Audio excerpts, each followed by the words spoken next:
ഇനി തമിഴ്നാട്ടിലേക്ക് വന്നാൽ തമിഴ്നാട് സർക്കാരിനെയും അണ്ണാ-ഡി-എം-കെയെയും രൂക്ഷമായി വിമർശിച്ച തമിഴക വെട്രിക്കഴകം അധ്യക്ഷൻ വിജയ്.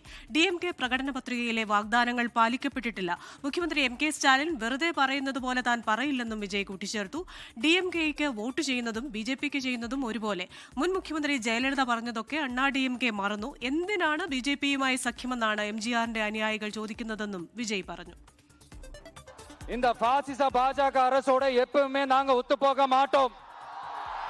ஒண்ணு இந்த திமுக அரசு மாதிரி அண்டர் கிரவுண்ட் டீலிங் மறைமுக உறவுக்காரர்களா இந்த பாஜகவோட எப்பவுமே நாம இருக்க மாட்டோம். ரெண்டு, மூணாவது மூச்சுக்கு 300 தடவை அம்மா அம்மா அம்மான்னு சொல்லிக்கிட்டு ஜெயலலிதா மேடம் சொன்ன அந்த விஷயத்தை டோட்டலா மறந்துட்டு ஒரு பொருந்தா கூட்டணியா ஒரு கூட்டணியை ஒண்ணு அமைச்சுக்கிட்டு கேட்டா தமிழ்நாட்டோட நலனுக்காக இந்த பாஜகவோட கூட்டணி வச்சிருக்கோம்னு சொல்லிக்கிறாங்களே, அவங்கள மாதிரியும் நாம இருக்க மாட்டோம். വിവരങ്ങളുമായി ചെന്നൈയിൽ നിന്ന് ചേരുന്നത് മുഹമ്മദ് റഹീസാണ്. Rahees, good evening. ഇപ്പോൾ കഴിഞ്ഞ ദിവസം ഉദയനിധി സ്റ്റാലിൻ പറഞ്ഞിരുന്നു, ശനിയാഴ്ച മാത്രം രാഷ്ട്രീയ പ്രവർത്തനത്തിന് ഇറങ്ങുന്ന ഒരു വ്യക്തിയല്ല ഞാൻ, എല്ലാ ദിവസവും ജനങ്ങളോടൊപ്പം ചെലവഴിക്കുന്നു, അവരുടെ പ്രശ്നങ്ങൾ മനസ്സിലാക്കുന്നു എന്ന വളരെ പരോക്ഷമായി വിജയ്ക്കൊരു വിമർശനമായി പറഞ്ഞിരുന്നു. ഇന്നിപ്പോൾ ഡി-എം-കെയും അണ്ണാ-ഡി-എം-കെയും ഒരേപോലെ വിമർശിച്ചിരിക്കുകയാണ് വിജയ്. ഡി-എം-കെ അവർ പറഞ്ഞിരിക്കുന്ന ഒരു കാര്യങ്ങളും ചെയ്തിട്ടില്ല. മറ്റൊന്ന്, മറുവശത്ത് അണ്ണാ-ഡി-എം-കെയുടെ കാര്യത്തിൽ അമ്മ അമ്മ എന്ന നാഴികയ്ക്ക് 40 വട്ടം പറയുന്ന അണ്ണാ-ഡി-എം-കെക്കാർ ജയലളിതയെ മറന്നു, ജയലളിത പറയുന്നതൊന്നും ചെയ്തിരുന്നില്ല, അവരുടെ വഴി പിന്തുടരുന്നില്ല എന്ന വലിയ വിമർശനമാണല്ലോ ഉന്നയിക്കുന്നത്.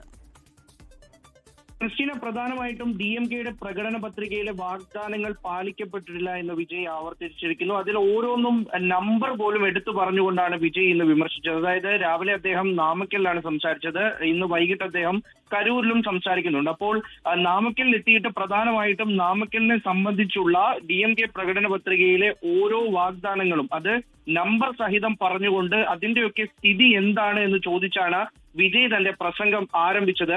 അതിനുശേഷം ഡി-എം-കെ അദ്ദേഹം കടന്നാക്രമിക്കുകയായിരുന്നു. അതായത് ഡി-എം-കെ നൽകുന്ന വാഗ്ദാനങ്ങൾ ഏതൊക്കെയാണ്? അമേരിക്കയിലേക്ക് റോഡ് എത്തിക്കും, അല്ലെങ്കിൽ നിങ്ങളുടെ വീട്ടിൽ ഹെലികോപ്റ്റർ എത്തിക്കും, ഇങ്ങനെയൊക്കെയാണ് മുഖ്യമന്ത്രി, അത് അദ്ദേഹം മുഖ്യമന്ത്രി എന്ന് എടുത്തു തന്നെ പറഞ്ഞു, ഇങ്ങനെ തന്നെയാണ് മുഖ്യമന്ത്രി ഓരോ വാഗ്ദാനങ്ങളും നൽകുന്നത്. എന്നാൽ ആ വാഗ്ദാനങ്ങൾ എല്ലാം കപടമാണ്, പൊള്ളയാണ്. ജനങ്ങളുടെ ജീവിതത്തിനെ നേരിട്ട് ബാധിക്കുന്ന, സ്ത്രീ സുരക്ഷയെ ബാധിക്കുന്ന, പട്ടിണി മാറ്റുന്ന വിഷയങ്ങളിലേക്കൊന്നും സർക്കാർ കടക്കുന്നില്ല, അല്ലെങ്കിൽ അത്തരത്തിൽ നൽകിയ വാഗ്ദാനങ്ങളൊക്കെയും പാഴായി പോയി. ഒരിക്കലും അങ്ങനെ ഒരു വാഗ്ദാനം നൽകാൻ താൻ തയ്യാറല്ല. താൻ പറയുന്നതെല്ലാം നടപ്പിലാക്കും. എല്ലാ ആഴ്ചയിലും ഒരേ കാര്യം, ഒരേ വാഗ്ദാനങ്ങൾ തന്നെ താൻ നൽകുന്നത് എന്തിനാണ് എന്ന് ഡി-എം-കെ വിമർശിക്കുന്നുണ്ട്.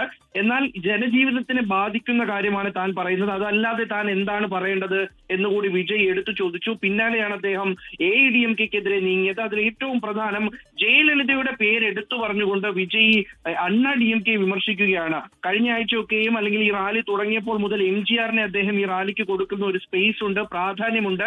അദ്ദേഹത്തിന് എടുത്തു പറഞ്ഞുകൊണ്ടാണ് ഓരോ വേദിയിലും സംസാരിക്കുന്നത്. തീർച്ചയായിട്ടും എ.ഐ.ഡി.എം-കെയുടെ വോട്ട് ലക്ഷ്യമിട്ടുകൊണ്ടാണ്. അവിടെ ഉണ്ടായിരിക്കുന്ന ഒരു സ്പ്ലിറ്റിനെ മുതലെടുത്തുകൊണ്ട് അവിടെ ഉണ്ടായിരിക്കുന്ന നേതൃനിരയിലെ പ്രശ്നങ്ങൾ, ഒപ്പം തന്നെ യുവാക്കളെ പാർട്ടിയിലേക്ക് അടുപ്പിക്കാൻ കഴിയാത്തത്, നേതാക്കൾ തമ്മിലുള്ള പ്രശ്നം, അത് തമിഴ്നാട്ടിൽ അവർക്കൊരു ഗ്രൗണ്ട് ലഭിക്കാത്തത്, അല്ലെങ്കിൽ ആ തരത്തിലൊരു പ്രതിപക്ഷമായി ഉയർന്നു വരാൻ പറ്റുന്നില്ല എന്നുള്ള വിമർശനങ്ങൾ, ഇതിനെയൊക്കെയും എടുത്തു കാട്ടിക്കൊണ്ട് അമ്മ ജയലളിതയെ മറന്നുകൊണ്ടാണ് ഇപ്പോൾ എ.ഐ.ഡി.എം-കെ നേതാക്കൾ പ്രവർത്തിക്കുന്നത്.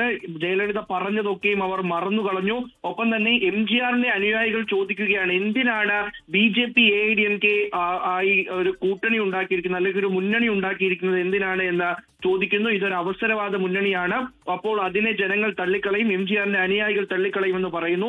അതിനപ്പുറത്തേക്ക് ഡി-എം-കെയും ബി.ജെ.പിയും തമ്മിലുള്ള ഒരു ബന്ധമുണ്ട്, അവർ തമ്മിലുള്ള അന്തർധാര സജീവമാണ്, രഹസ്യ കൂട്ടുണ്ട്.